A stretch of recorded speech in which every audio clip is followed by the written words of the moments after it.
വെള്ളത്തിൻ്റെ കാര്യത്തിൽ ഒന്നും പറയാൻ പറ്റാത്ത സാഹചര്യത്തിലാണ് പല സ്ഥലങ്ങളുള്ളത്. വെള്ളം ഇങ്ങനെ കയറി വരുന്ന സ്ഥലങ്ങളുണ്ട്, കയറിയത് ഇറങ്ങി പോകുന്നുണ്ട് ചില സ്ഥലങ്ങളിലൊക്കെ. ചില സ്ഥലങ്ങളിൽ വെള്ളം വന്നത് അതേ നിലയിൽ തന്നെ നിൽക്കുന്ന സ്ഥലങ്ങളുണ്ട്.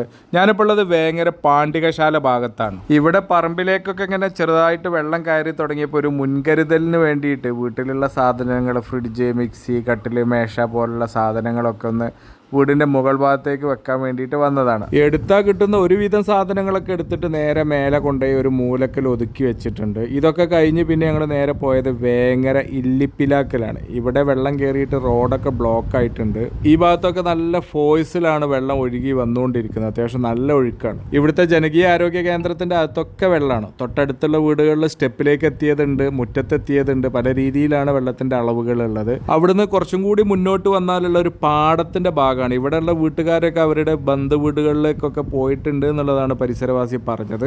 ഇപ്പോഴത്തെ ഒരു സാഹചര്യത്തിൽ എന്തായാലും വണ്ടികൾക്കൊക്കെ വരാൻ പ്രയാസം തന്നെയാണ്. എന്തായാലും ഈ മതിലുള്ള ഒരു അടയാളം കാണുമ്പോൾ, ആദ്യം നിന്ന വെള്ളത്തിൻ്റെ ലെവലും ഇപ്പോഴത്തെ വെള്ളത്തിൻ്റെ ലെവലും കാണുമ്പോൾ നമുക്ക് പ്രതീക്ഷയാണ്. കാരണം വെള്ളം താഴ്ന്നുകൊണ്ടിരിക്കുകയാണ്. എന്തായാലും ഒരാൾക്ക് പോലും വലിയ പ്രയാസങ്ങളൊന്നും ഇനി ഉണ്ടാവാതിരിക്കട്ടെ. അതിനു വേണ്ടിയിട്ടാണ് നമ്മുടെ ഓരോ കരുതലുകളും. നാട്ടിലുള്ള എല്ലാ സന്നദ്ധ സംഘടനകളും വളരെ സജീവമായിട്ട് ഹെൽപ്പ് സെൻ്ററുകളൊക്കെ തുടങ്ങിയിട്ടുണ്ട്. എല്ലാവരും സുരക്ഷിതരായിരിക്കുക, മറ്റുള്ളവരെയും സുരക്ഷിതരാക്കുക. Thank you for watching our channel സകലം.